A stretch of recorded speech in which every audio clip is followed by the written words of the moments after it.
Bismillahirrahmanirrahim. Assalamualaikum warahmatullahi wabarakatuh. Perkenalkan, nama saya Muhammad Faruk Afero dari HES 4 Probito,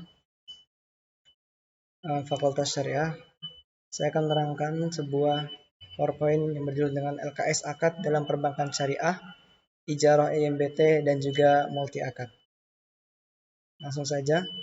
Pengertian ijarah dari bahasa Arab memiliki makna imbalan atau upah atau sewa atau jasa. Secara makna dan konteksnya dalam perbankan, ijarah adalah pemindahan hak guna barang dengan pembayaran biaya sewa tanpa diikuti pemindahan kepemilikan. Jadi ijarah adalah peminjaman, kalau bahasa kita adalah peminjaman, tapi menggunakan biaya sewa yang harus dibayarkan kepada al-mustajir, kepada orang yang dipinjamkan tersebut, biasanya adalah bank. Ijarah dalam properti. Dalam hukum Islam, ijarah yang berhubungan dengan sewa aset. Jadi yang disewa adalah sebuah aset, baik itu aset barang, tanah, atau dalam bentuk apapun. Bentuk tata cara ijarah mirip dengan kegiatan leasing. Leasing itu adalah kegiatan sewa menyewa dalam konvensional, namun dengan syarat dan rukun yang tertentu.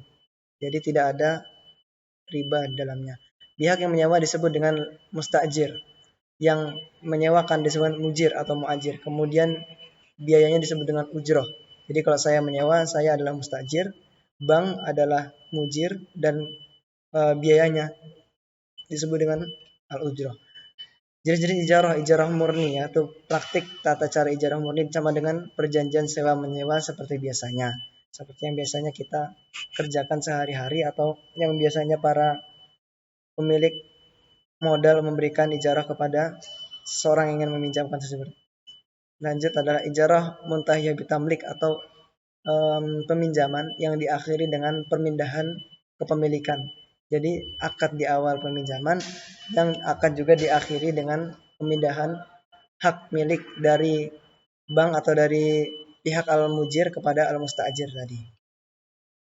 Rukun-rukun ijarah ini merupakan rukun ijarah yang berada pada syariah. Jadi bukan konvensional. Yang pertama adalah sigot. Sigot itu adalah pernyataan dari kedua belah pihak. Lalu ada pemberi sewa atau pemberi jasa. Ada penyewa atau mustajir. Dan juga ada objek yang dipinjamkan tadi. Selanjutnya ada ujroh. Ijarah itu bukan hanya sekedar sewa menyewa saja, tapi ada biaya admin atau biaya penyewaan tersebut. Syarat-syarat ijarah yang pertama adalah syarat saat terjadi akad. Syarat ini berkaitan dengan akid, zat, dan juga tempat akad. Orang yang berakad, zatnya, dan juga tempat akadnya tersebut. Lalu ada syarat dalam pelaksanaan. Barang yang akan disewakan harus menjadi hak milik penuh. Misalkan saya ingin menyewa mobil di suatu penyewaan rental mobil. Syarat mobil tersebut harus milik hak penuh milik yang saya pinjamkan tadi. Lalu ada syarat sah.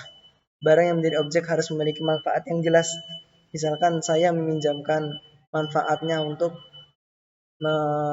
membeli barang-barang kebutuhan pondok. Itu memiliki makna dan urusan atau alasan yang jelas. Selanjutnya adalah ijarah muntahiyah bitamlik atau IMBT. Ijarah muntahiyah bitamlik, jadi peminjaman sewa menyewa yang diakhiri dengan akad pemindahan kepemilikan dari sang mujir kepada yang muktajir tadi. Tentunya dengan keuangan yang dibayar secara pelan-pelan dari awal pinjaman sampai akhir nanti menjadi milik si mustajir. Pengertian akad sewa menyewa atau pemindahan manfaat suatu barang yang dilakukan oleh dua pihak atau lebih yang diakhiri dengan pemindahan kepemilikan terhadap barang pada akhir akad dikarenakan adanya pembelian terhadap barang oleh salah satu pihak. Dalam Islam ada juga yang dilarang bai'ataini fi bai'ah. Tapi ada juga yang dibolehkan ada dua akad dalam satu jual beli. Merupakan gabungan akad menyewa dan akad jual beli. Akad menyewa digabung dengan akad jual beli. Ketentuan IMBT, akad IMBT atau ijarah muntahiyah bitamlik. Objek ijarah hanya diakui sebesar biaya perolehannya dan akan sesut seiring berjalannya akad ijarah. Namanya suatu barang pasti ada masa susutnya juga. Pendapatan dari akad ijarah diakui selama akad tersebut masih berjalan dan diakhiri akad akan berlangsung dengan penjualan objek ijarah kepada salah satu pihak atau perpindahan pemilikan. Piutang pendapatan yang ada dalam akad IMBT dihitung berdasarkan hasil bersih yang didapat diberikan saat periode pelaporan terakhir. Jadi di akhir apabila jumlahnya itu pas atau menentuhi ketentuan untuk pemindahan kepemilikan, maka berjalanlah IMBT tadi atau ijarah muntahiya bitamlik. Apabila biaya akad ijarah dibebankan oleh pemilik, kalau oleh pemilik ijarah, maka biaya tersebut akan disalurkan secara tetap dengan penyaluran pendapatan IMBT secara akad tersebut masih berlangsung. Perpindahan hak milik objek sewa akad IMBT yang dilakukan melalui hibah baru diakui setelah semua pembayaran sewa lunas dibayarkan dan objek sewa telah diserahkan kepada penyewa. Jadi boleh dibeli apabila biaya sewa lunas tadi selesai dibayarkan seluruhnya, maka mulailah pemindahan kepemilikan tadi. Perpindahan hak milik selanjutnya, perpindahan hak milik terhadap objek sewa dalam akad IMBT yang dilakukan melalui kegiatan penjualan aset pada akhir periode diakui saat transaksi penjualan tersebut dilakukan. Ada syarat-syarat IMBT. Yang pertama adalah akan berpindahan kepemilikan karena ada pembelian bertahap. Jadi bukan biaya sewa yang dibeli, tapi adalah pembelian uang biaya pembelian secara bertahap. Harus menyatakan dengan jelas akad IMBT. Nah, di awal harus ada akad IMBT. Tidak boleh kita sudah menyewa saja, tapi di akhir kita malah minta atamlik tadi. Hanya boleh dilakukan setelah masa IMBT. Tidak dibenarkan menjual objek selagi masa IMBT berlangsung. Ketika menyewa, tapi malah dijual, tidak boleh. Sesuai dengan akad di awal. Pembayaran bertahan, penyewa dihitung sebagai harga dari objek IMBT tersebut. Nah, multi akad atau hybrid kontrak. Dalam istilah fikih itu disebut al-uqud al-muraqqabah. Berarti akad yang berganda, muraqqab, jadi berganda. Secara terminologi